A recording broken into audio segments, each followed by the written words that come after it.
The Women's 2025 State of Origin Series is underway. Gives it to Sanchez! First try, New South Wales! Upton throws a dummy. Can she get there? Yes. Well, you knew who it would be. Tamika Upton. Jamie Chapman has scored one of the best individual tries we have seen in any Origin. Goes to Brown. Has time. What a kick! Oh, Brown!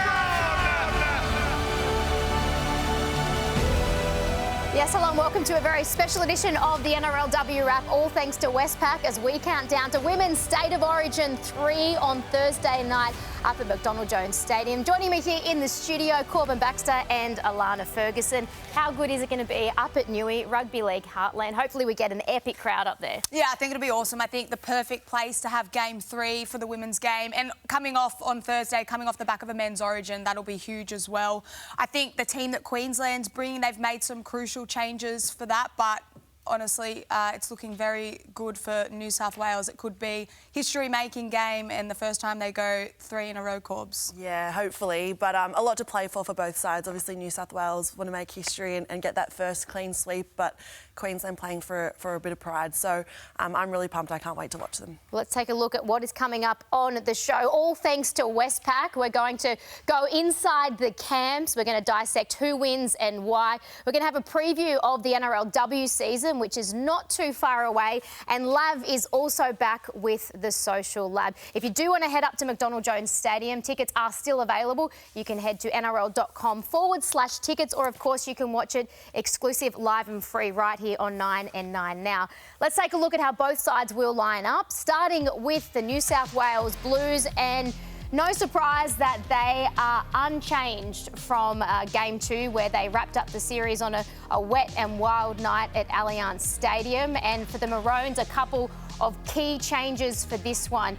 Some force. So no Tamika Upton, Hayley Maddock there at fullback. You've got Lauren Brown slotting in to 7 and Ali Brigginshaw, the skipper, going to lock, which means Destiny Brill is the new hooker for the Maroons. As I mentioned, no Tamika Upton, which is very unfortunate for her, but I'm pleased to say that she has taken the time to join us here on the NRLW WRAP. So, Tamika, thank you very much. I want to start by asking you, how is the injury? How are you tracking? And obviously you're going to miss Game 3, but how long do you think you will be out for? Yeah, it's tracking well at the moment. I've just been resting and recovering. Fortunate enough, I've got a fair bit of time before round 1 of NRLW. Obviously gutted to miss Game 3, but it's a little bit bittersweet. Get to see Hayley Maddock, one of my best mates, make her debut, and she's worked really hard and she's had a fair few years and really built her game up. So I'm very excited to watch her Game 3. Yeah, Meeks, it's such a shame that we're not going to be able to see you out for the final match. You've been unreal, but you spoke about Hayley Maddock there. How's she shaping up? She must be really excited to make her debut. Yeah, she's really pumped and probably a little bit nervous, but you just see her slot into training and she's been doing it really well. She has great combinations with most of the Queensland girls and, you know, she's a really attacking live wire and probably something we've missed this series, so I'm very excited to watch her. Tamika, when you speak about combinations, obviously another one of the big shifts is Ali Brigginshaw moving to lock. Lauren Brown goes into the halves. It is a combination we've seen before. The only part of the spine that changes, of course, is you and Hayley comes in. But how crucial is that change and what have the discussions been in and around Queensland about that change?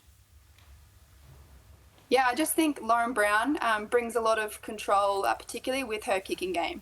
It's probably something we missed last game, playing off the back foot a fair bit, but Ali Brigginshaw into lock brings a lot of control in the middle, hopefully shifting the ball a little bit more. I think we played very one out the first 2 games and expecting the girls to play a bit expansive. Yeah, what's been the focus going into this final game? Obviously not the result with the series locked down for New South Wales. So what do you think the mindset of the team's going to be going into this final match? Yeah, well, we're playing for pride now, and honestly, it is momentum. There's no such thing as a dead rubber, they always say, but we are playing for momentum. We've had a fair bit of transitional year in terms of a fair few debutantes coming through, which is looking to be the future of our squad. So using this game for pride, bit of momentum for the next few years to build on. Hey, Tamika, you spoke about playing a little bit of one-out footy. Momentum comes into the equation as well, because I thought one area that New South Wales did a really good job on Queensland was through that middle third and put your forwards under a lot of pressure. Have there been specific focuses at training in and around that middle third? Yeah, definitely, and there always is. Keely Joseph is a big loss as well, but I think we'll attack more with the ball as well. We've got to put a bit of pressure back on them, and I can honestly say I've never played on the back foot as much as what New South Wales have actually done to us the last 2 games. So we've got to be able to find a way to earn it, put them under a bit of pressure and get back into the grind. How do you stop Olivia Kernick, Mix? Yeah, look, she is in fine form. We've honestly got to get up, give her no time. And the thing with that is obviously that takes away from other people. If we focus all our attention on her, you've got other people in the likes that can step up. But I know our middles are ready for the job. They've been doing a lot of work, particularly, like you said, in that middle third. One of the unfortunate sides of the game at the moment, which we hate to see, is fans on social media and being a bit unfair. And I know Ali Brigginshaw did cop a bit, and her partner had to come out and say how disgusting it was. For someone who has done everything in the game, in many regard, Ali Brigginshaw is the GOAT of the women's game. How disappointing is that to see? And can you give us an insight into just how inspirational Ali has been for you throughout your career? Yeah, it's obviously a bit disappointing, and you know, we've been talking a bit. It's great for the women's game in a way. People are watching, people are finding the need to comment, which is sort of a bit of a positive in a way, but you kind of just have to stay off the socials now. I think particularly with how the series is gone, how the game is going, for Ali herself, it's obviously not a reflection of what she is, the comments that are being said. So we like to keep, you know, what happens in camp pretty tight. It's a very positive camp. We're all very connected, and that's what we'll be focusing on. You're obviously still in and around the girls. Where will you be on Thursday night? Do you get to spend some time with the coach, Tani Norris, in that box? Oh, I don't know if I'm built for the box. I think I'll be on the girls. A bit nerve-wracking up there. Well, thank you so much for joining us, Tamika. We really do appreciate it, and we'll see you up there at McDonald Jones Stadium on Thursday night. No worries. Thanks for having me. Maroons injured superstar Tamika Upton. How big of a loss? I know it's a great opportunity for Hayley Maddock, but I mean, Tamika's a genuine superstar of the game. Yeah, and look, on Hayley Maddock, she was 18th man. It was a late change before game 2, given the conditions, because she can do so much damage with ball in hand. Tamika Upton is one of the best players in the women's game, so she's always going to be a huge loss. It's unfortunate for Queensland that they have lost that calibre of player, because she has the run threat, the ball playing ability. She's got a great little kicking game, an attacking kicking game as well. So a huge loss for Queensland, but it's great to hear Tamika say that she's going to be right for NRLW. I think that's a huge positive for the women's game. And then the other massive talking point is Ellie Brigginshaw. She copped a lot of heat. I think it probably shows where our game is at the moment. We never want to see any players be hammered by social media and by people, but I also think that our game's in a place where it can be criticised to a degree is a little bit of a positive. We wanted to get to this point where we had honest conversations. Ali Brigginshaw is an absolute superstar. No one can forget that she's a GOAT of our game, and I think she suits that locking role in a game like State of Origin, because she still gets to be physical, set up a lot of their attack, but she has lost a little bit of that pace. So I like what the coach Tani Norris has done there. Yeah, hopefully. And Lauren Brown is huge in the halves. I think that's her best position. Well, also, we saw what she did up at Newcastle exactly last year and broke the hearts of the Blues. For now, we are going to check in again with Lavender Baj, who is back with the Social Lab. Lav, what has worked so well for this series, and what do you think at the moment we need a bit more of, in your opinion? Well, I think what's worked well, particularly for the Blues, contrary to what Tamika Upton just said about Queensland keeping a really tight camp, is that a lot of the girls have been sharing a lot of stuff. Kezie Apps in particular has been doing heaps of behind-the-scenes content, just giving us a bit of an insight into what goes into these camps, which I think is obviously easier said than done when you're winning. My heart does go out to the Queensland girls when I say that they should be doing more on social media. It is a lot harder when we have things like the Ali Brigginshaw situation that does make it difficult for them, though. Lav, what can the NRLW lean more into? Are we a little bit too serious, do you think?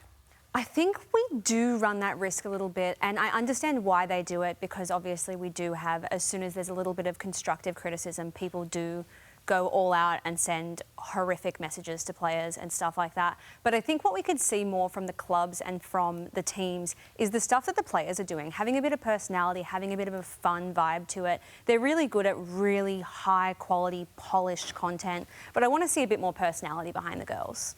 Thank you, Lav. We will chat to you again in a little while, but stay with us after the break. We've got another very special guest in the build-up to Game 3. You're watching a special edition of the NRLW WRAP, and we are doing it all thanks to Westpac.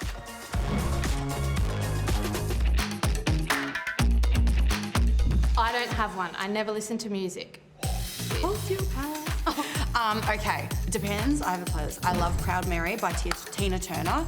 I don't mind a little bit of Hairspray.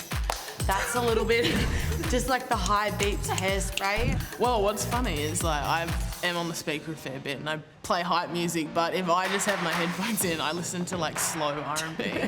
Definitely Cuff It by Beyonce. Mine would be anything that Doozy plays. It's pretty sporadic as well, so you get a bit of a mixed range, but yeah, always good tunes with Doos. Mine would be Delirious by Soulja Boy. It puts me in the mood.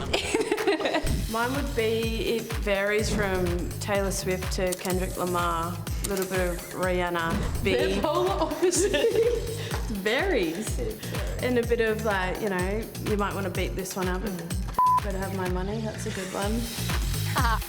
Bit of fun in Queensland camp, bit of Taylor Swift, Kendrick Lamar, Rihanna. It's great to see the players behind the scenes Taylor as well. Swift before you played a game of footy. Which song would it be? Like, which song's pumping you up to go take someone's head off? I don't know, probably none of them. Most of them are love songs anyway, they're the best ones. That's what I mean. Anyway, we might have to get a little bit more inside of that because I'm very pleased to say that Maroons star Tarryn Aiken joins us now from up on the Goldie. Tarryn, thank you so much for making time for us. How has the build-up been? Looks like you've got some family and friends around there at the moment. Yeah, it's been really good in camp this week. We've got some family and friends lunch on at the moment, and everyone's getting around and playing a bit of cricket. So it's been good so far. You got a big grin on your face, Tarryn. Obviously, a couple of big changes for you in and around the spine as well. Ali Brigginshaw moves to lock. You've got a new halves partner, or you've got her back, Lauren Brown. What excites you about that combination? Yeah, just mixing it up a little after the last two games, and obviously Loz has played there the last few seasons in NRLW and had a really good season there at halfback last year for the Titans. So, yeah, freshen us up a little bit, I think. Obviously, simplify the role a little bit for Ali, and then Loz has such a great kicking game and a really good organiser. So it'll be really good, and it's going to be exciting to see. Hey Tazzy, obviously Tamika going to miss this Game 3, but what an opportunity for Hayley Maddock. Are you excited to be having her on your side and making her debut? Yeah, for sure. I think Hayley had a huge year last year for the Broncos, so it's really exciting for her to make her debut, and really excited, looking forward to playing next to her again. And yeah, obviously Meeks is a huge loss for us on and off the field, but she's still been hanging around camp a little bit, and yeah, it's just really exciting for Skinny to get a crack. Tarryn, obviously there are some player changes, but the game plan itself, the strategy, obviously you're not going to let us know everything that's going to change, but have Queensland made some changes about the way you approach Game 3? Yeah, definitely. I think for us, I think we've gone into our shell a bit the last couple of games, and we haven't really been playing the footy that we've wanted to play. So I think we've spoke about it a fair bit, just playing our footy and actually firing some shots and just making sure that we actually play footy and don't go back into our shell. So that's been a big focus for us this week, especially with our spine. When you say you want to fire some shots, the balance between you and Lauren Brown in the halves, how does that combination work when who gets that priority there, or are you just sort of going with the motions and putting your hand up when you want it? Yeah, we've sort of spoken about it a bit. I think we'll have to find the balance between both of us going when we want to, but I think it's been flowing really well at training, so hopefully that goes into the game as well. Hey Taz, you spoke about New South Wales being really strong. You guys struggled to sort of get out in those first two games. Where can you stop them? They obviously have a lot of strike power. They coach really well. Where do you think you can get after New South Wales in Game 3? Yeah, I think obviously Kernick's been huge for them through their middle. She's been in really good form the last two games. So I think obviously trying to shut down Kernick will be a big focus for us, and tightening up through the middle. And then like I said, I think going back to our footy and trying to make sure that we play footy as well has been a big focus for us. We know that your captain, Ali, shifting to lock, but she's done it all in the game, the GOAT of the women's game, and she's obviously don't know. There's question marks over how much longer she will go. Is there an extra motivation if there's a chance that it could be one of her last Origins to be able to do it for Ali as well? I know you always want to win, but she's such an inspiration. So does it give you that little bit extra? Yeah, for sure. I think Ali knows how important she is to this team and how much everyone loves her in here. So we definitely want to do it for her. She's been copping it a bit as well. So that's a big one. But also our debutants this series, like a big focus has been on doing it for them as well. And you like playing footy in Newcastle too, Tarryn? Yeah, it's actually pretty good down there. They always get a good crowd down there. So it's exciting, and it's going to be good being a State of Origin game down there as well. I'm sure all the Blues fans will be around. Absolutely, they will. Can't wait for Thursday night up at McDonald Jones Stadium. Tarryn, enjoy the week. Good luck on Thursday, and thank you so much for joining us once again. Thanks, guys. See yous. Tarryn Aiken there, Maroons star. She mentioned Ali and the fact that, and we spoke to Tamika about it as well, the fact that she's copped it. But knowing you know Ali well, she has done it all in the game, and it doesn't matter if you've been there and done that and you're experienced and you're mature. Surely that, as a human, that gets to you. Would it affect her confidence coming into this game? How do you think she will approach it? Well, I spoke to Ali, actually. She reached out because, her mum passed on a message that I'd shared, and she's gone off social media, which I think is a key during this period. I think that's really important for Ali to just be surrounded by her teammates, her Origin teammates. They've got a big game ahead of them. I think, as I mentioned before, I think the shift for Ali to move into lock, it doesn't necessarily simplify her game. I think it uses a lot of her strengths. I think we'll still see her ball playing ability, and as Tamika Upton alluded to, that they might be able to challenge the edges a little bit more. She'll help both halves, both Lauren Brown and Tarryn Aiken, get to the edges a little bit better. And Lauren Brown's kicking game is a massive strength, so that's almost off her shoulders a little bit. But Ali's a brilliant defender as well. So I'm really happy knowing that Ali's just focusing on the footy, being around her teammates. I think she's probably at this point in her career at Origin level, which we know is a level up. She's probably better suited to that locking position. So I think it's a really positive move for Ali, for Queensland as a whole, to have Lauren Brown in the halves, and she'll just be keen to rip in and play some good quality footy with her mate. So I'm glad she put all of that aside. She's focusing on the important stuff, and Ali knows that the people that care about her, they've never left her side. They've been surrounding her and supporting her the whole way through as well. So she's a footballer. She's a great footballer. She's one of the best footballers we've had in our game and will always have in our game. So I'm just glad she's got the people around her to continue to remind her of that and what she's done for our game and will continue to do. And the rest will come out on Thursday night when she gets to play Origin footy. Very well said. Do you agree it makes the Maroons stronger? Lauren Brown, she's such a threat there at 7. Yeah, she is. She's a huge threat. And, you know, she got Dally M halfback of the year last year. We've seen Ali play in that lock position at Origin level, and they've had a lot of success. So I think it's a great move, and it just adds another attacking element to their game. Ali in lock is a bit of a no-brainer. So I think it's going to be great for them. And like what you touched on, Allana, I think she has her Origin teammates, but even as a game, she has a lot of people around her. We saw scenes after the game of Isabel Kelly from the Blues getting around her, and we're all good mates off the field, and it's so nice that everyone can sort of get around each other when we're struggling a bit. But she's a warrior, she's tough, and she's one of the best that we've seen in the game, and she deserves so much respect. It's like one big family in rugby league, that is for sure, which is so great to see. I hope you're enjoying the show so far, and we've got plenty more coming up. We're going to chat all things New South Wales. I know the two sitting beside me are going to love ripping into this chat. Oh, shucks, mine's broken ass. Oh. I'm sorry. Like pretty chill, slow jams, R&B, that's my go. Yeah, I go slow too, because if I have hype music, then I just get really hot, like start to panic, so I go slow. Yeah, I'm a bit of everything, I don't really mind, just not country. Country doesn't really get me going. I actually always listen to the Atomic Kitters, The Tide is High. Love it. Give us a tune. The tide is high, but I'm holding on. That's it. Judas? Judas by Lady Gaga. I love house music, anything house. Yeah, me too. For me, Olivia Higgins' playlist on SoundCloud. Yeah. You've got house, you've got rap, you've got country, you've got a bit of sing-along, pop, a bit of everything. Because you've got to cater for your teammates. You can't just cater for one person or your players. Can't be selfish. It's a very tough job. Kennedy Cherrington has everyone covered. She's the Energizer Bunny of the team, but that's a bit of a throwback. Atomic Kitten.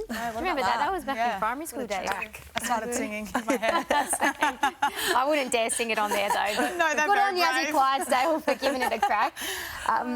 Speaking of the Blues, they obviously wrapped up the series. It was an incredible night at Allianz Stadium. So we thought unless there was any forced changes, they wouldn't need to change the side at all. So it's probably no surprise that we see the same players run out there on Thursday night. Yeah, I think it's a respectful selection from John Strange because the women that were renamed did a lot of that hard work. And you're only as strong as your squad and the other players around you, but they're the ones that took the field, that earned all that hard work and the 2 wins. So I think it's very fair from John Strange. Because there is the other side of the conversation, right? When you say, do we blood new players into State of Origin, or they've pushed really hard and they've worked really hard. They're so close to deserving their spot. But I really like the way that John Strange went with his selections. I think the women in the first 2 games truly dominated and deserve to be there for a history-making Game 3 if they are able to get that 3 sweep. There were a number of players that dominated, but Olivia Kernick, your teammate at the Roosters, Corbs, it was... Millie said on our panel, she said, if she doesn't get player of the match, I'm going to run across the field naked. That's how sure she was going to win that medal. There were a few eyebrows that raised them, weren't there? We were glad that Liv did win, but... off the back of a Dally M last year as well, like, she's just taking her game to a new level. She is. She's a fan favourite. Everyone loves Liv. They love the way she plays. She's a bit of a character off the field as well. But she's just taken her game to another level. I think she's really thriving off having John Strange there. I know that she really respects and loves having him as a coach. But just the way she plays, she obviously has that back row position is her background. But the way that she's shifted into lock, I think, has expanded her game. She gets her hands on the footy a lot more. She's able to be that link between the halves, and she's really smart. She gets to read defence in the middle. She's got great footwork and a lot of speed, and we saw all that come to fruition in Game 2. She absolutely tore the middle apart with that footwork and her smarts, and I think she's got so much more to her game still. I scarily don't think we've seen the best of her, but I spoke to her at training the week after they got to pop in, and she just said she had so much fun, especially in defence, and you could tell they were having an absolute ball out there. Like that. Oh, she's such a weapon, isn't she? Yes. She was so good to watch. Another player that we continue to rave about. Well, she's probably one of the best players we've got in our game at the moment. Yeah. She'd be in the handful for me of top 5 or 6 players. I think you've got Tamika Upton. I think Tarryn Aiken's right up there. Isabel Kelly, Sumaima Taufa. I think Olivia Kernick has to be a part of that conversation, and all off the back of what Corbs is saying, her game has gone to another level. We saw her move into that lock position for Origin last series, and it caught Queensland off guard, particularly that first game at Suncorp ahead of Magic Round. Just her ball playing and the way she linked their attack, it was really dangerous. We hadn't seen that before, the strategy in their game. But from then, I think this series, she really nailed the balance of her roles. Her running game was so damaging, and she used it early on. Her first 3 carries are always really strong, powerful runs. Then she included her passing game, and then she's able to just find the right balance. She's got such a great read on the game. She could easily go into the halves if something happened to one of them on the field. Like, she's a brilliant player, but she's got a really great feel and identification for her role, and she just chooses the right option 99% of the time. Another player who dominated there at Allianz Stadium, and all series really, is Jessie Southwell, young halfback for the Blues. It's crazy to think that she's only 20 years old, and Andrew Johns, the 8th Immortal, raves about her all the time and has done a bit of work with her, but she's really finding her feet even more. She was just so cool, calm and collected, and just the finesse that she was playing with, it was outstanding. Yeah, it really was. I think her kicking game was unreal, especially with the conditions. She just really adjusted to what was presented, and some massive defensive efforts too, but I love seeing her play. She's playing with so much confidence. I think the style that they're playing with, she's very on the ball. She's able to insert herself into the game a lot, and she's obviously got world-class players around her, which helps as well. But she's had a great first 2 games, and playing at home in Ewing this week, she's gonna be really up for it. Did you expect that combination to work so well? I know you were a bit worried potentially that Jessie was the only kick threat, but Tiana and Jessie, are you surprised how well they gelled for the first 2 games? Oh, not the gelling part. No, I was not worried about that whatsoever. I was so excited to see Jessie Southwell be coached by John Strange because I've always thought that that's what she needed, that kind of coaching, and we saw it from the outset of Game 1. She was outstanding. We're seeing some highlights at the moment, how dangerous the Blues were in that Westpac red zone and the variety of their attacking game. And I think Tiana Penatani and Jessie Southwell complemented one another so much. She's a bit of an unsung hero, actually, Tiana Penatani, in the role that she plays. She does a lot of the tough stuff. Her defence was outstanding, but she'd always put her hand up and do that tough stuff so that Jessie Southwell's kicking game could be as effective as it was, and she'd link and help make that extra number when she needed to, and just such a great team mindset. I think their combination was perfect. I was surprised, or I was worried that we did only have that one genuine kicker, but I still don't think, and what worked about New South Wales and why that wasn't a problem was because they were so dominant. They dominated that middle third. They dominated almost every ruck and play the ball, both sides of the footy. So Jessie did have time. She had teammates protecting her. I just thought they executed their game plan and their strategy perfectly so that Queensland weren't really able to put much pressure on her. The back row didn't really get many shots, and that was a reflection to me of how well New South Wales were coached by John Strange, but how well they executed. And they had a lot of patience right throughout, because the first half of both games, Queensland were able to put them under some pressure, but just the way that they could stay composed and they were able to play their own roles right across the park. It was so impressive to watch. The forwards were so dominant and gave the likes of Jessie that platform, but for someone like Samaima Taufa, it's so good to see Gus in commentary. It's my favourite player in the world, but can you give us an insight, Corban, into how inspirational Samaima Taufa is? It almost is like whenever she talks, you get goosebumps and you just feel like you want to put the boots on and run out alongside her. What is it like? Oh, it is. She's inspiring to be around as a player and just as a human. She leads with her actions. Over the years, she's definitely come into a more of a leadership role, and she knows what to say at the perfect time. But she's just a workhorse. I think that's the first word that comes to my mind when I think of Samaima Taufa. She's doing all the little things. She is always running her hardest, making tackle after tackle, doing what she needs to for the team. But it was so nice to see you get rewarded for all the hard work with that try in Game 2. And she's just someone that you want on your team. If she's by your side, you have all the confidence in the world. And yeah, we all love Mime. So I think she's someone that you want to be around. You build a team around Samaima Taufa. Yeah. That's how important she is. That's how much of an impact she has on your team. You have to have her there. And Ellie Johnston as well. First time in the series for New South Wales. She was just to see the emotions of when she was firstly handed that jersey, and she certainly made the most of it so far. Oh, she's a ripper, isn't she? I think all rugby league fans have really taken to Ellie Johnston, and she took to her role so perfectly as well. She played, she used her emotions to her strength. I also thought that her minutes were managed really well, so she didn't play as big of minutes, obviously, as we see her play in the NRLW, and that made her impact so crucial, both sides of the footy. But yeah, what an absolute weapon. Don't argue. See you later. Yeah, she threw a couple of great balls as well. She set up a great pass on the right edge from just letting a ripper left to right pass come out. But yeah, once she gets a little bit of momentum, what an absolute machine. But yeah, I really think she was managed brilliantly so that Ellie Johnston constantly had that impact, which was great to see. And again, it's great coaching. What do you love most about seeing Ellie in action? Oh, I just think that she's a phenomenal athlete.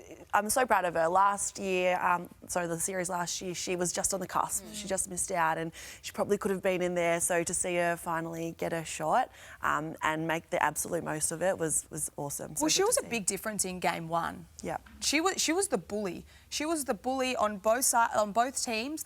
Queensland didn't have anyone to counteract Ellie Johnston. That's why they brought Chelsea Leonard-Doozy in, because of her impact. So she really dominated. She showed from the minute she was out there, Ellie Johnston, that she was an Origin player, and Queensland, good luck stopping me. So she was incredible. Really impressed with her Origin debut and performance. But now we're going to head back to the social lab. So, Lav, tell us, who are some of the fans and identities that have been getting around this Origin series so far? We've been getting so much more happening around social media this Origin series from people like Marley Silva, obviously a Channel 9 legend. We love her. But a lot of people that speak in the men's game have also been coming out talking about the women's game and having a bit of interest in players like Olivia Kernick, other people like that, they're really jumping on the bandwagon of women's footy, which is so great to see. But it's not just the Australians that are getting on the bandwagon of the NRLW. We have the international reach of the NRL have been trying so hard to get 4 years. There is this Canadian guy, Josiah,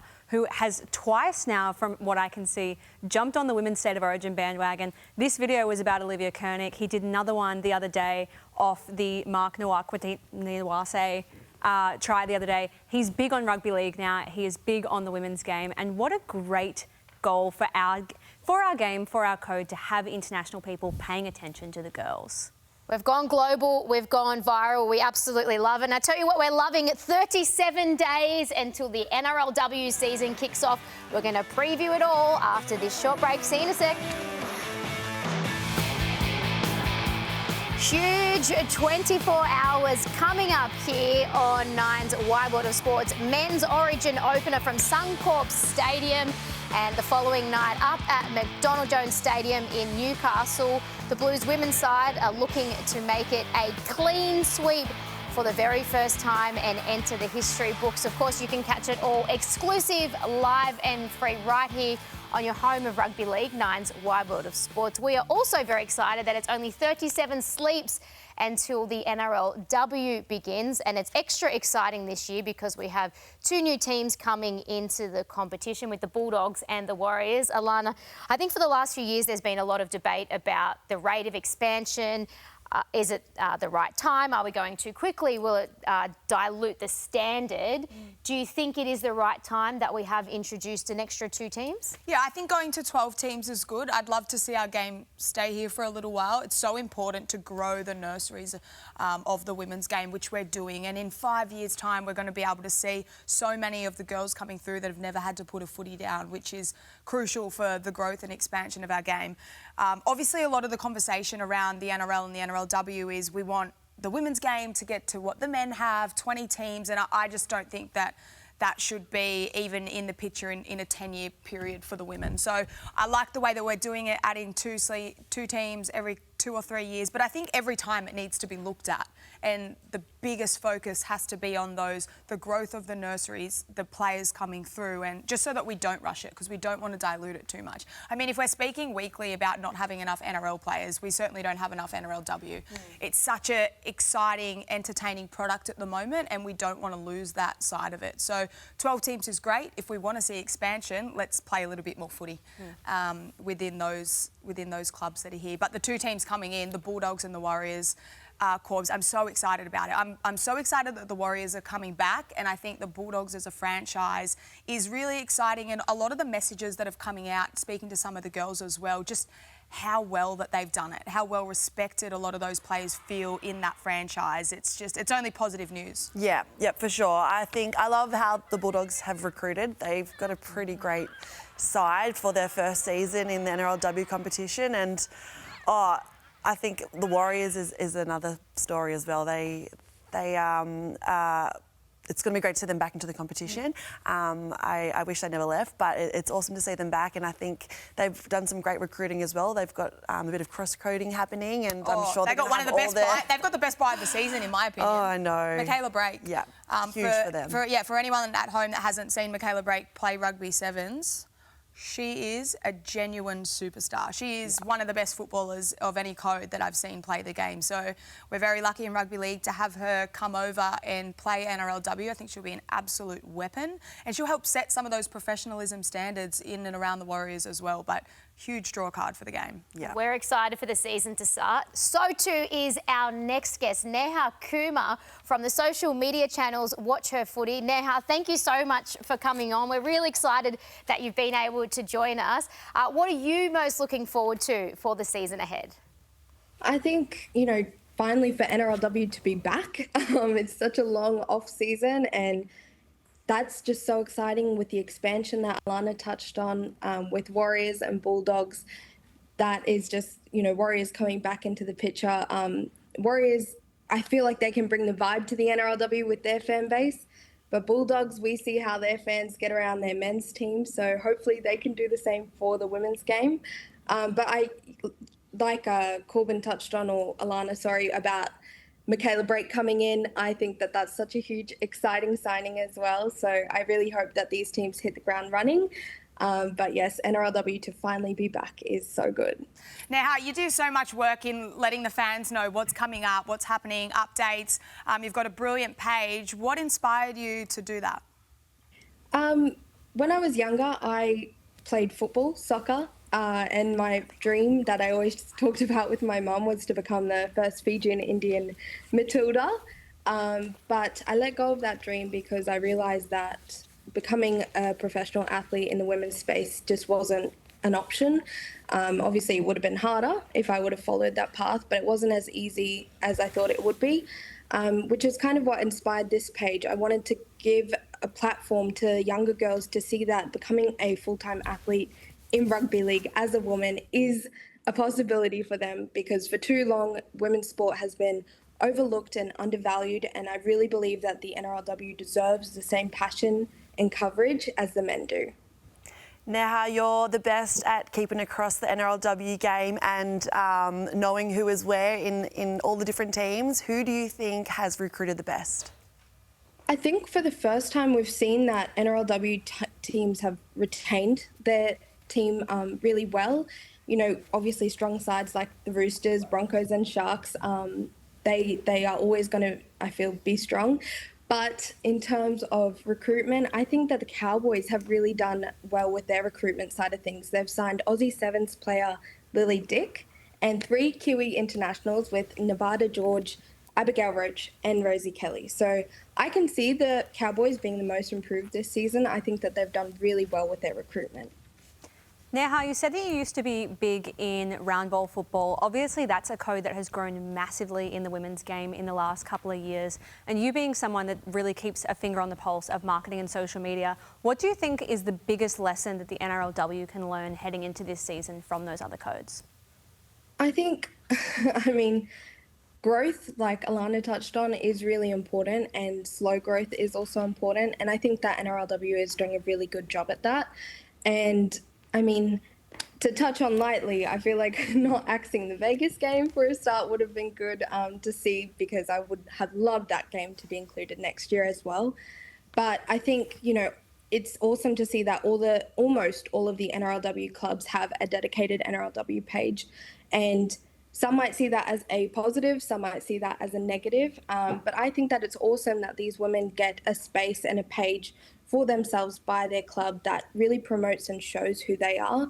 And I love that the women have been promoting themselves. I don't know if you guys have seen, but a lot of the New South Wales players have been promoting themselves on their own social media platforms, which I think can really help the game grow as well. But overall, I think that the NRLW know what they're doing. The slow progression is great with the Warriors and Bulldogs coming in. I think that's going to excite fans, and it's just so important for people to get around this season, especially with the growth that we see year on year with the State of Origin. I hope that we see that reflection with crowd attendance and viewership at the games for NRLW. Well, Nehar, thank you so much for coming on. We really do appreciate your insight, and your love and your passion for the game is just oozing through and jumping through the screen. So we love it, keep it up, and we can't wait to chat to you in the future as well. Thank you, guys. It's great to see, isn't it? That's what we need. We need people like Nehar continuing to pump up the women's game and tell the stories, because a lot of the time getting fans involved is about feeling like they connect and they know the players, right? Yeah, and she's done a great job. She's done a really great job. I think Nehar put herself out there before a lot of people did as well, to be able to share those stories and the updates. And as you said, the more intimate side to some of the players that are out there. So, yeah, brilliant work. We're going to head back to Lav now in the social lab, and all of the media days are underway, as you mentioned. So tell us, what are some of the exciting things that have been happening? Who's been on show? What are you liking? We're getting a lot more insight from the players. I think the Sharks are doing it really well. I'm biased, obviously, in saying that the Knights are doing really well. But like Nehar said, like, every club has their own social media accounts now. The Warriors, look at them go. They, of course, we knew that they were going to be fun on social media. We've seen what the boys have done. So it's nice to see the girls coming back and just absolutely smashing it out of the park. I think everyone's just really getting involved this year. We've got a good countdown to women's NRLW season, and I'm excited for it. And do you think the NRLW can take examples from the Olympics and what they did with their content plan as well?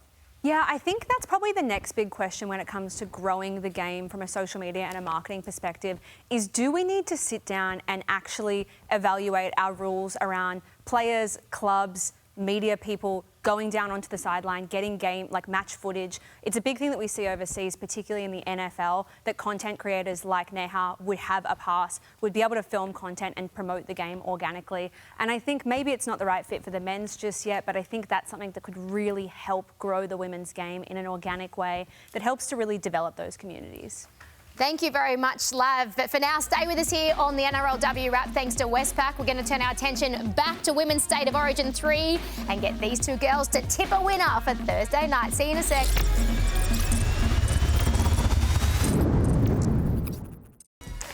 Welcome back to the NRLW WRAP, all thanks to Westpac, as we continue our countdown to Women's State of Origin 3 on Thursday night up at McDonald Jones Stadium. Allana Ferguson and Corban Baxter joining me in the studio. Now, I'm just going with the assumption that you're going to both be backing New South Wales, so instead of asking you who wins, I might say, what's the margin? And can you give me an unsung hero of the series? Allana, you first. I think New South Wales 13+. Queensland haven't given me any reason to believe that they can take down the side. I think their game 1 and 2, they didn't change their strategy, so I like the changes with Lauren Brown, but I still think New South Wales dominate the middle and Jessie Southwell's kicking game is elite. So my unsung hero, is Jemima Taufa unsung? I don't know, there's so many Not of by them. Gus. Tiana Penatani, that's so true, that's what I mean. I get to sit next to Gus in commentary and he raves on about her. But yeah, honestly, the work that Jemima Taufa does, the standards that she sets, I think is huge. So I'll go Jemima. Corbs, what about you? So a margin, New South Wales by how many for you? I think Queensland are not win. I think New South Wales are going to win, but I think they're going to come out. Come on, say something controversial. I'm going to say the buff will be a bit smaller, maybe by 6, New South Wales. And who's your unsung hero? I mean, I know you know a lot of these girls well. You've played with them at club level, representative level, but is there someone that you think has been doing such a great job that maybe we're not giving the raps to? I'm going to say Kezie Apps. I think that she had 2 massive games. I love seeing her back in the back row. I think she did a really good job of getting the team forward, and Jessie Southwell and the whole spine were able to play off the back of it really well, and she probably doesn't get the raps that she should. So I'm going to say Kezie Apps. That's such a good one. How long could she keep going for? Mate, she should have signed for another 10 years. They're the 2 best games of rugby league that she's ever played. And at Origin level is massive. Oh, she's an absolute weapon. The old girl. Is she old girl still got it. 34. She's a year older than me, I'm sure. I think she might be 34. I think so. And just signed with the Tigers until another 5 years. 2029. Get it, girl. Clever Tigers too. Great pickup. How good. All right, love you, Kezie. She's in for another big one on Thursday night. Stay with us here on the NRLW WRAP. We're going to wrap it all up very shortly as we continue the countdown to Game 3 on Thursday night. Welcome back. To finish off with, we are going to say it is a big game for Corban Baxter. You are going to start. New South Wales, they're looking to make history with the first ever 3 games win. Yeah, it'll be history making on Thursday night. Lav, who is it a big game for on Thursday in Europe? City and Newcastle. Can they back it up after their game last year and get the crowd around it? That's what I want to know. Get behind the people of Newcastle. Get there, Newey. I think it's a big game, obviously for Queensland, but I think Tani Norris, I think the game plan and the strategy from New South Wales was really impressive. So, yeah, I think this one's on the coach. Well, we hope you have enjoyed the show, and we will see you all on Thursday night up at McDonald Jones Stadium, all exclusive, live and free, right here on 9. This has been another presentation from Nine's Wide World of Sports.